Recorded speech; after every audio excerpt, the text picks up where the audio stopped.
Hey everybody, welcome back to Limb Between Paychecks Kitchen. I'm Oz.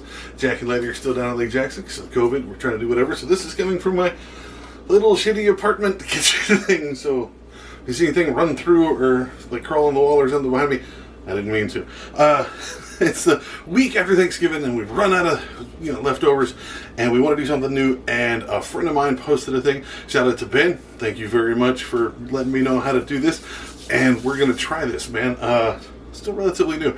It is very much a Tex-Mex kind of thing, a fusion, if you will, north and south of the border kind of thing put together. I really want to try it. Before we do, be sure to like, share, subscribe, ring the little bell, do all the YouTube-y stuff. We really need your help. We're this close to getting our subscriber count in there a few times, so thank you very much. Share this as you can, where you can. It helps other people. It helps us out. We very much appreciate it. And let's just get into it. Alright, so this is a two-part thing. This first one is just going to be your fajita seasoning, so everyone make it at home, and then I'll show you all the rest of the stuff. Alright, so this is just, you can get the little package if you want. You're going to need some cayenne pepper, you need some onion powder, obviously, some garlic powder, why not, smoked paprika, regular paprika will work, but smoked is preferred, black pepper, right, cumin, this is one of those serious things you have to have, cumin, and then chili powder. It's not the same as cayenne pepper, it's chili powder, and you're going to need some salt. Alright, so that's just for that. Now, first off, you're going to need some skirt steak. I did this with steak, and in case you want to do it with chicken, I'm going to show you how to do that too. So, oh, there you go. These were each about $4 to $5, so it's kind of in the budget to only do one, but I'm going to show you how to do both. Alright, so get those out there. You're going to need some 4 to 8 jalapenos, or one of these little cans of jalapenos. This will work. You're only going to need like half of it. You're going to need half a thing of the block of cream cheese, and you're going to need 4 to 8 tablespoons of the sour cream. Lemons or limes, I prefer lemons. They seem a little bit lighter for me. You're going to need whatever kind of tortillas you want. These are just the average, regular old small tortilla ones, whatever, and whatever kind of cheese. Now, I had mozzarella around the house because I'm a white guy, but this would be perfect with like sharp cheddar or Mexican blend or whatever, but that's outstanding. And then salt and pepper, if you want to add it, it's your personal choice. That's totally optional. All right, so first things first, you want to go ahead and pull out your skirt steak and your chicken, and you want to slice this up. Now, normally, I expected this to be 2 pieces laid across there, but this is really thick, so that's nice. But normally fajitas, you just do this one cut right here, right? You just do this one, with the green here, and then you get these long pieces. But we're going to be folded up, so I want to go ahead and cut it. So I went ahead and put all the cuts down here as much as you can. You don't want them too thick, you don't want them too thin. Well, too thin wouldn't hurt, I guess, but that just means you have a lot of extra meat. I don't know why I did that, just block the camera, show you that. Now, once I got that, see, that's the kind of length you want. But it's not the girth that you need, right? So go ahead and take it and just cut it long ways this way twice, right?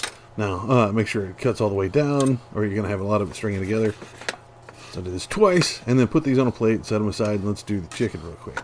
Okay, now be careful. Again, this is raw meat. You're handling with your hands, so be sure to clean it as often as you can, especially after dealing with chicken. So the chicken, I got this. It was the mashed breasts, the jogger special here. So go ahead, and I just laid them across the top of each other and sliced them, and then sliced them again. That way I don't have to do too many big chunks of stuff, because you're going to have to fold this up in a tortilla, and my big dumb hands don't like that. Now remember, this is chicken, clean it. So get you a little bowl, and we're going to do your fajita seasoning stuff here. You want to start with your chili powder. All right, you're going to need 1 big tablespoon of that stuff, okay? So don't worry if you spill a little bit. It doesn't have to be perfect. It doesn't have to be exact, just close as possible. Your paprika, you want to do 2 teaspoons of this. Now, I'm trying to figure out how to put this on the screen, but since I'm kind of slowing everything down because people have been saying that I talk too fast, I'm going to try to do this a little slower, but you need 2 teaspoons of that, 2 teaspoons of your garlic powder, and if you're us, you probably add 3, but just do 2 of that. Your onion powder, you're only going to need 1 teaspoon of, okay? And then your black pepper, you're going to need half a teaspoon of that. Not a lot of that stuff, because you already got so much of the other pepper stuff, you don't want to overpower it. And your salt, or kosher salt, you can get half a teaspoon of that. It's a little bit much on there. I didn't notice it was spilling down the side, but it's fine. Now, when you get to your cumin, you need to do 2 teaspoons of that stuff, and your cayenne pepper is a 1/4 teaspoon as well. All right, so you get all that, get it nice and mixed up. This is a very dry seasoning mix. Again, you can just buy the package if you want to do that, but I always like doing this myself, and it pads out our time on these videos, so I apologize. So we go ahead and mix this up as best you can. Make sure there's not streaks in it. I've also heard people say that you could put sugar in it. I'm not a fan of that. I mean, how American can you get your Tex-Mex kind of stuff? So go ahead and sprinkle this stuff on. You don't want to overdo it where it's just all grainy and powdery, but go ahead and put it on here, and then you're going to toss it around. It'll keep you a little bit. Now, again, this is enough for 2 skirt steaks or 2 big packages of breast, but since I'm doing both, I just split them between the 2. So remember, again, you're dealing with raw meats. Be careful with your hands. Be sure to wash them when you're done here. Now you can take these, put them in the fridge, give them wrap, and let them marinate and have that stuff, that powder and the seasoning soak in, sit for 24 hours, which is nice. But be sure to wrap it. Put some plastic or aluminum foil, or put it in a Tupperware tub or something where it's not just getting everywhere. And then, or you can just straight up cook it, which is what I did. Like, I've always been way too hungry and way too fat to marinate stuff. So go ahead and turn on your stovetop. Oh, don't worry about this stuff. I'll get to that later. So go ahead and put it about medium high. Put a little bit of pan lotion, about half a teaspoon or so. Not a lot, because you're not going to need that much. So once that gets nice and warm, ignore the smoke. Apparently there's something on my burner. So it looks like it's a lot hotter than it is. Get you a spoon or a spatula. Whew, yeah. I didn't notice that there was that much something burning. I don't know what that was. So go ahead and put it in there. And when you do that, cut your lime or lemon in half and go ahead and squirt it on there. Salt and pepper to taste right here. I generally don't, because all the seasoning is on there. And if you use seeded lemons, be sure to pull all the seeds out.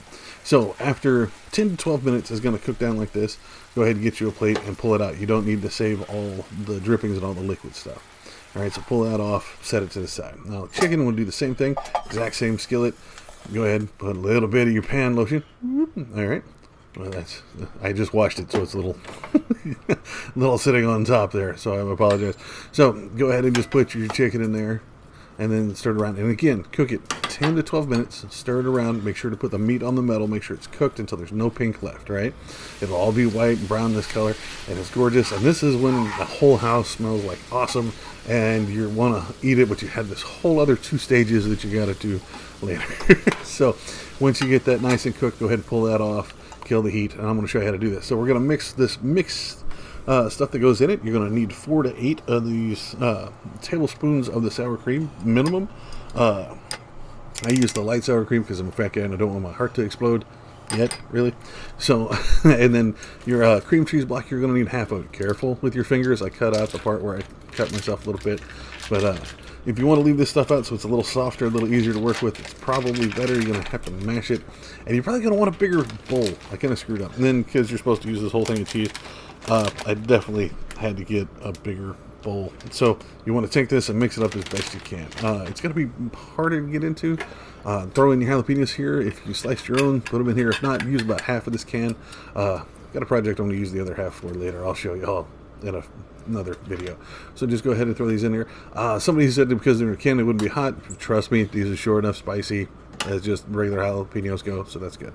So get it bigger bowl, get it nice and mixed up. The problem is going to be your the cream cheese is going to be heavy. It's going to be hard, so you're going to have to chomp on it, smash on it, mix it around. But after a few minutes of doing it, that's going to do that. So preheat your oven to 350. I kind of jumped ahead of myself there. I apologize. So while that's preheating, I'm going to go ahead and show you how to do this. This is the more complicated part, is folding of this, because there isn't really a given way to do it, like a tortilla or something. So get you a tortilla, put out a spoonful of that stuff in there, and then put your meat in here. Now, as Ben told us, don't overload it. This isn't a taco. This is going to have to be folded. So that's actually probably a little bit too much meat to fold this properly. You'll see what I'm talking about. And this one, I add an extra splat. It's a measurement, a splat, of the cream cheese mixture on top of it, just to try to fill it in. So just try to fold it in as best you can. The best way it looks after I did 2 pans of these is you kind of get this squished star look. Now you get it folded and then flip it over, and the weight will hold that thing down. See, that's a little off, so I'll show you how to do it with the chicken. It just took some practice, man. Don't worry about it too much if it doesn't look perfect the first time. And then it's a learning process. Like I was kept putting too much meat or too much stuffing or not folding it in the right way. But once you get this in here, you gotta, the smell of this stuff, you're gonna want to eat it while you're doing it. Now this is kind of after doing the whole thing of that. I'll show you. It looks more professional fold to it here. 5 good folds. And flip it over this way. Now your preheat's going to beep. Go ahead and you want to put it in for anywhere between 8 and 15 minutes, depends on how warm it is and how your stove works. I put mine in for actually the full 15 because I didn't think it was warm enough on the outside. You got to get yourself a good fake hand. Get your fake hand. Link down the doobly-doo. And pull these out, and they're going to look outstanding. The whole house is going to smell. These are going to be great. You can dress these next to like salsa or hot sauce. Just eat them straight. These are outstanding. I love that I was able to get these. Again, shout out to Ben for giving me this awesome idea. This was great. I love this. And it fit in our budget. It was able to feed me, a fat guy, all of this stuff. There was one recipe. I just split it with the 2 different types of meat. I was able to split it and do at least 3 meals out of this. So like this will feed a family of 4, 1 setting. It's fine. This is outstanding. You gotta try this. And there you go, folks. Quick, easy thing to do. The folding is the most complicated part. It depends on if you want to do the beef or chicken, but this fits well on our budget. This is outstanding. If you do it differently, let us know. Put it down in the comments. You want to see us do it differently, let us know. Put it down in the comments. Find us on social media. You can also find us at Facebook, Patreon, and Pinterest. Shout out to our patrons. You can find us on all those at Living Between Paychecks Kitchen, or you can find us at Instagram at Living Between. You can also find us all the time here on YouTube. Tuesdays and Fridays we try to do our uploads over here at 11 o'clock. And you can also find our merch shop. The link will be down on the doobly-doo. Check out our aprons, fake hands, and whatnot. Jump into these, man. I'm going to go eat these. I will see you next time.